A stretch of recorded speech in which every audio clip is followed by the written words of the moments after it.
Hi there, it's Shell and Clint. Hey everybody! She's in the other room. I was canning up some broth. This is just ham broth. What we did is we took ham bones and we baked them for about an hour with some onions, some carrots, and celery, though we didn't have any celery. And then we made broth out of it, and I have another video so you can see that. But we made it a couple of days ago. It's been sitting in the refrigerator. So we're canning it today. We finally had time to can. And so here's our broth. You want to bring it all the way up to a boil. You want it to be really, really hot. Here are our lids right here. And we're going to bring those up to a boil, and then I'm just going to put those on a simmer. So very simple to do this. I had several people ask me how I canned it.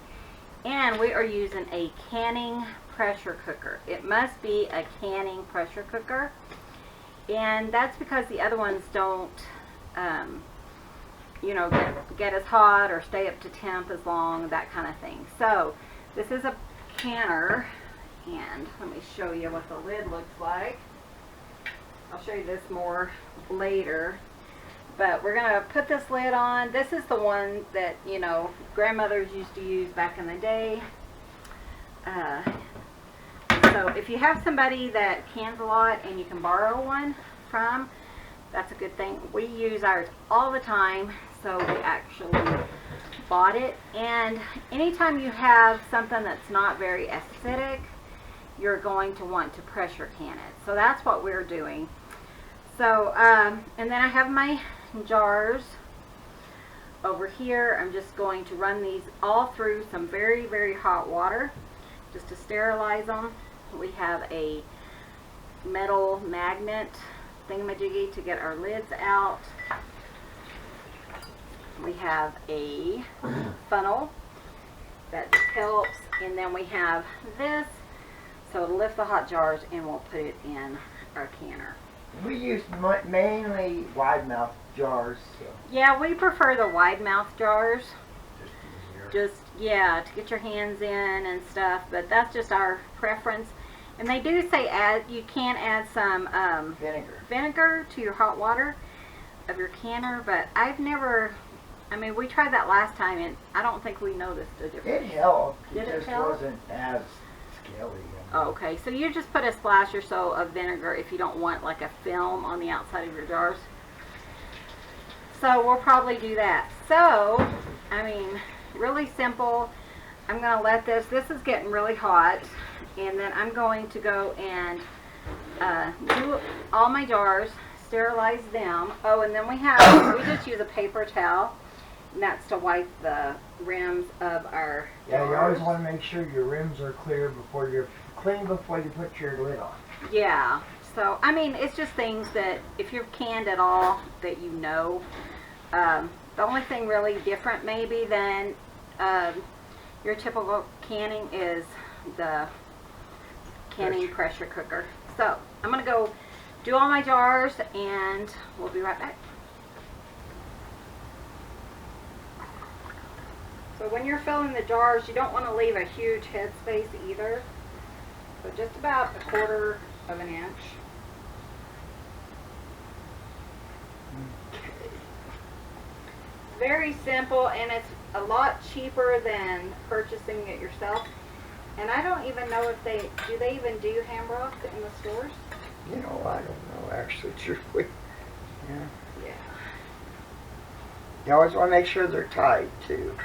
Yeah. Of course. Use all your protection, like towels and stuff like that. Yeah. This might only make like 4 jars. More than a gallon in there. Is there? Maybe it's 2 gallons. Probably about 2 gallons. And we had strained all our broth. We strained it and then we took all the Fat out of it. So if you put it in the refrigerator, yeah, it floats to the top. Oh, it's nice. Yeah, you just peel it off, Yeah, it was nice. I did that right before I started boiling it. I took it out and pulled all the fat off. And we always do this together. I don't know, that's just, we don't think about it. I know what I do and Clint knows what he does, and Yeah. Just our routine. We just pretty much we've always done this for so many years that we don't think much about it. Yeah, we don't. It's just natural for us to do everything together. I bet this is like a gallon and a half. Probably. instead of two. This was two. One was a ham shank, and the other one, I think it was just a smoked ham. I can't I remember. thought you said it was a cut. Oh, that's what it was. It was a pork ham butt. Whatever. I don't know. And we grind it up, Yeah, and tell them what we use it for. Well, you know, I grind it up, and then we put it in bean soup instead of, you know, cooking a whole ham shank with the beans or the, you know, we just do, So we would put some of the broth in there, and then use and the then ground. cook, and then cook our beans in it, and Yeah. then just throw in some of the ground ham. Somebody was asking me what do we do with ham? Why we grind it. Why but we grind it, but it's a shank, and it's just not as easy to eat on, No, like in slices and stuff, as a spiral ham is. And they had them really good prices at Thanksgiving. well, and I also, like this morning, I took some out of our frozen package, and I ate it with ham.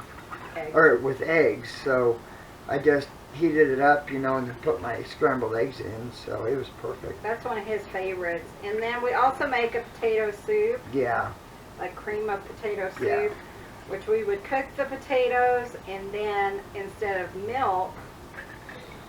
all milk to thicken it, we would add some of the ham broth, yeah, some of the ham broth, yeah. and it'll be more flavorful as the soup part. Yep. We'll make that one of these days for you guys. Oh, yeah. Just makes life a lot easier for Well, us. and it's just more flavorful, and we're just using like all of, you know, using, product we yeah, use- all of the ham, Yeah, the bone, yeah, so, yeah, we try to, but we do the ham broth exactly like we do the turkey broth. We, you know, run it through the pressure cooker with the bones that have been roasted with bay leaves and black peppercorns. peppercorns, and then just fill it up with water and run it for an hour in the other pressure cooker, Do you like your, what's it called? Instapot. Instapot, yeah. It's like a, you know, Yeah, it's kind of like an Instapot. And if I don't have enough broth sorry you guys are just watching that, but if I don't have enough broth to do a whole can, I'll put it in freezer container and then just freeze it. And then I use the freezer stuff first. yeah. So like if I only have like half a quart, so 2 cups or something, I won't do a pint if I don't have one ready to go, you know. And I think that holds about 7 or 8 I jars. remember right, it held, yes, yeah. I think it was 8. This magnet thing makes it a lot easier. Sometimes it can be a pain because it'll want to grab 2 lids at one time. But you always want to try and make sure your lids are right side up. Yeah. Because that's a exactly. pain in the butt trying to flip the lid. But yeah, this is what we do. Sorry, I just didn't move the camera just because all I'm doing is filling up jars. Yeah, eventually we'll have different setup to where, Well, it's where it's easier yeah. to move things around. And Hey, Wilbur.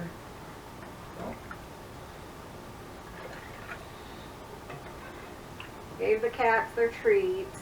Yeah, for those of you know Artie or don't know, my baby Artie escaped, and it was pretty It was a rough 2 days. traumatic. Yeah, it's been rough, but he is home Okay, and one more after he this one. is in the house and Pretty much back to back normal.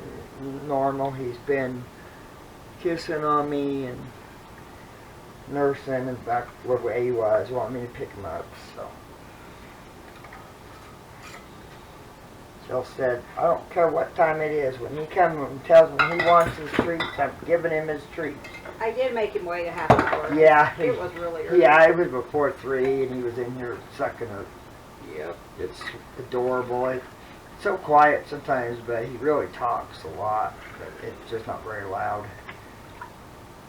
He's quite the little guy. He's my baby. He's the ragdoll looking slimy. I don't know what he is. I think he's a ragdoll, more of a ragdoll. I think that's what the vet said. Yeah, the vet said that he was more of a ragdoll than I this think we're going other to have slimy. exactly 7, 2, 4, 7. That's good. Is that good? Yeah. Okay. Okay, and we have 7 quart jars. And I'm just going to put everything over here in the sink. Watch out. I peel potatoes while she was doing stuff. So I got my potatoes in the sink. We're going to have dinner in a bit, so yeah. And then we're just going to put them all in here. Yeah. You might not need your I don't. the jar things.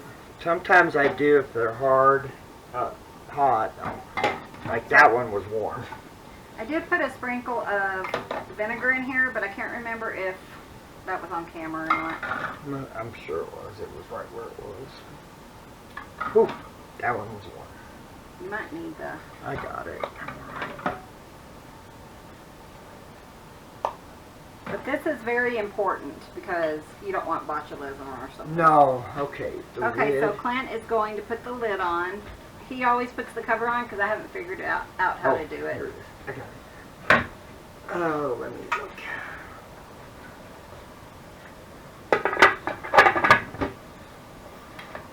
Okay. Okay, let's see. Let me... Whew. Yeah. Okay, so here this is going to start releasing steam. And what I recently read is you want that to release steam for about 10 minutes.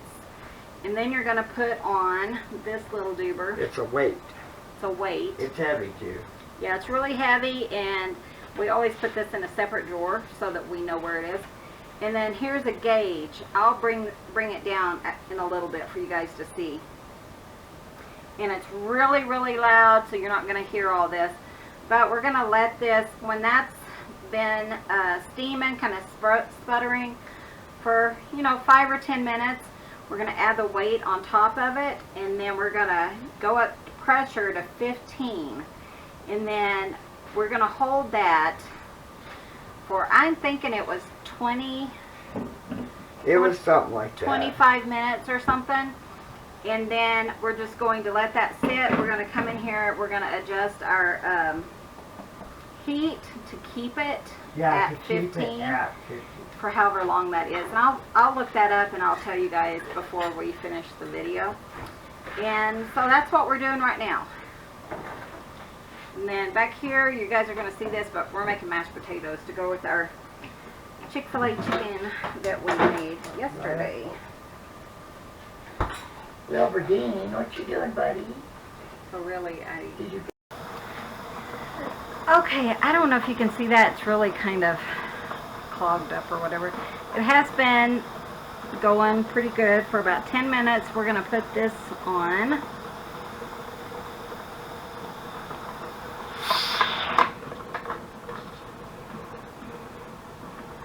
And then we're going to let that come up to 15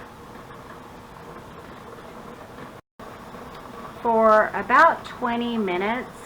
So yeah, I'm keeping it on high, and then we're going to raise that and let it go up to 15 pounds of pressure. And you'll see this, it'll start kind of jiggling, which is fine.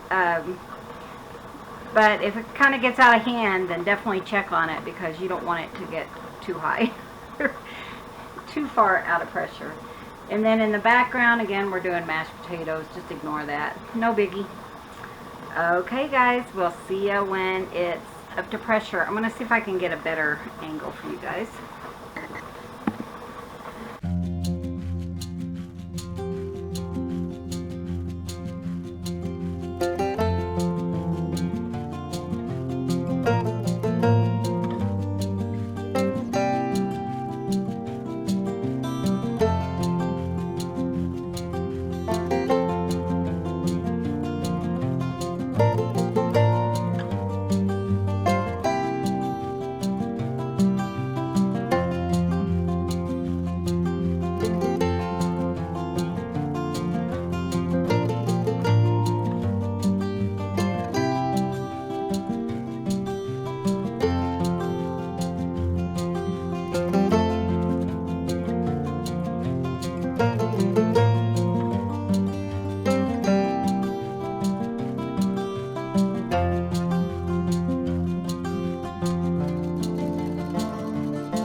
Okay, so now what we're going to do, we're just going to let this cool. You do not want to pull that off or anything because it's really hot and steamy. So we're just going to let the pressure drop all the way down. And then we'll open it up and take them out, let them cool, and then make sure all of them seal. And that's pretty much all it is. So we'll be back when it's all complete.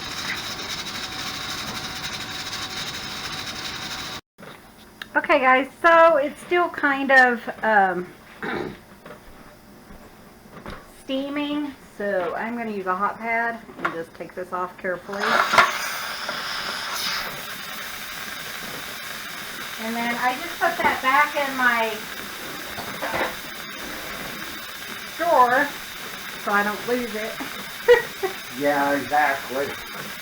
And then we're just going to let the steam go ahead and release all the way, and then we'll open it up and See how it looks. see how they look. They probably have not sealed yet. As they cool though, they should seal. That's the funnest sound when you hear that pop. That's my favorite. It is. Oh, look, did you hear that? That is, yeah. Okay, while that's doing, I want to show you guys our canning. I actually do quite a bit of canning, and this is our kitchen cabinets that I did many years ago, but I still love them. Okay, so this used to be an old farmhouse, so we have tons of space for canning. So we have apple pie filling there, applesauce. What's this? Apple butter there. I could tell it's a different color. And then just some odds and ends there. And then we have some peach jelly. A bunch of that's jelly. We have zucchini relish over there. That's one of my favorites. That looks like some kind of jelly. It's probably an apricot jelly. No. And then we have other jams and jellies there. Relish. I don't know if you can tell, but that's relish. And it goes back, I think, 4 thick. And then there is some turkey broth there. And now I'm thinking, where am I going to put all of the ham broth? We'll probably end up cleaning this area here, because that's just like old coffee cups that we don't really use, so we might get rid of some stuff and put our broth there. So yeah, I've had some people kind of interested. I don't know, it's kind of a mess, but it's funny because one of my friends is like, the inside of your cabinets are so clean, but yeah, they're not. So organized, I guess is what she said. So yeah, let's see if we can open that now. So the seal will not let go until there's enough pressure out of it, but it is starting to turn. For the steam, because it's really, really hot. Of course, I mean, it's all common sense, you know. And then we just go ahead and take them out, and we'll set them over here on a towel and let them all cool. And that's all that there is to it. So thanks for watching. Hope this helps some of you guys. Yeah, I'll show them here in a minute. See, there is our ham broth. And I will write on top of it, because no matter how many times I say, oh, I don't need to write on it, I'll remember what this is, I never remember. And the vinegar worked. Oh, it did. Yes, it did, because usually there's film. Usually there's a big film. I think I put a little bit extra than what they said last time, and I think it made a difference. Yeah, this one has just a little tiny bit in it, but yeah, no, it looks really good. So thanks for watching. Be sure and hit that subscribe button. Give this video a thumbs up. And we appreciate you guys. We will see you guys in the next video. See you soon. Bye. Bye, guys. Thanks for visiting. Tutzings.